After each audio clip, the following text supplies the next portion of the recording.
Right, hello. I thought I'd do a look at slug damage. I was looking at my border here. I call this a shady border. It's obviously got full sun at the minute, but by about 12 o'clock, midday onwards, it's in total shade. So we're about 9 o'clock in the morning now. But just looking down the border here and looking at the slug damage and snails as well, I guess. So can be real devastating to a lot of plants. I mean, look, this is what a leaf should look like on this Pedicets japonica, or butterbur, some people call them. So that's a good example of a really nice leaf. We've got one next to it, which is totally gone. And yeah, a lot of these unfortunately got a lot of damage on them. So there's a couple of ways you can tackle the slugs. I prefer to go the natural route. Again here, look, this is the hosta with a bit of damage on there. I think this is Summon Substance, which is real big leaf hosta, but I've got a lot of smaller leaf ones as well about the border, if I can get my shadow out of the way. Yeah, so a lot of hostas, obviously they're the thing that the slugs and snails like to hammer. So like I say, the natural route would be using nature. I mean, this is a little wildlife pond here, full of frogs and newts, but they just can't keep up with the amount of slugs and snails we get. So the next course of action is these slug traps. You may have seen these in garden centres. Basically just a little plastic tub, sort of open at the sides, and you put something in it. Normally beer is the best thing, sort of something yeasty. So what they do is they crawl inside that and basically drown in it. They do work well, but you need a heck of a lot of them to keep a decent sized population under control. So again, that just weren't cutting it. So unfortunately, the last resort, I don't know if you can see the blue pellets, slug bait.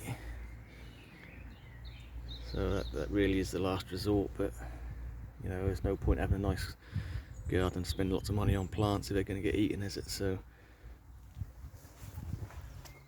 I've scattered a good coating in the borders.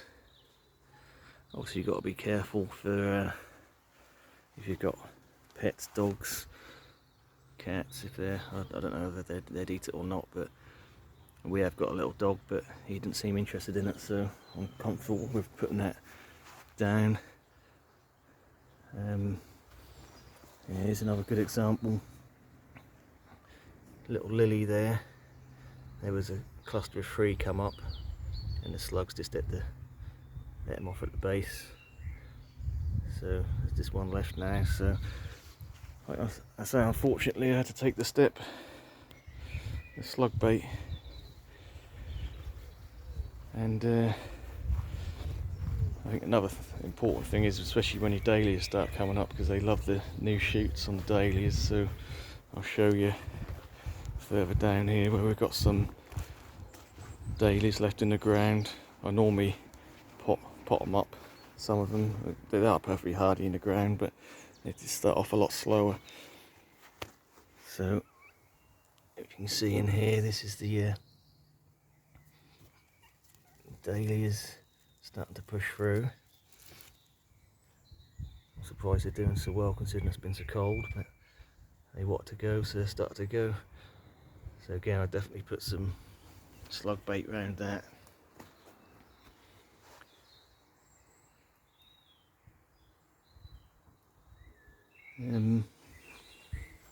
yeah, a lot of new shoots coming up, so yeah, anything new growth is going to be easy pickings for slugs and snails. And here we go, look, we've got an old snail there. That does work. Got several snail shells about. Let's have a look at the other border.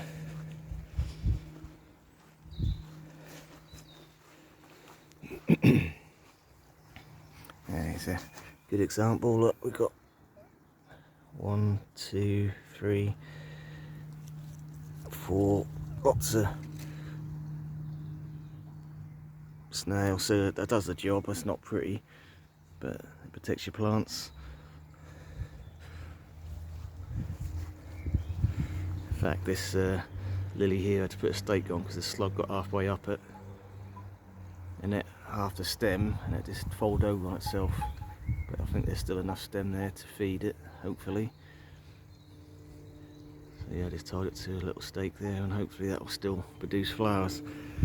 Yeah, so it can be quite devastating. I mean, the problem is here we get so many slugs and snails. We've got a school playing field behind us,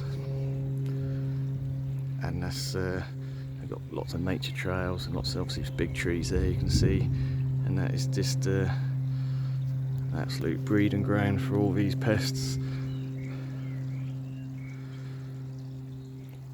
So there's my thoughts on it anyway.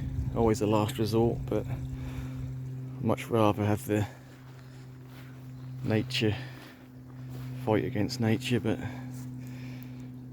you don't always win. So I think we'll leave it there. Thanks for watching.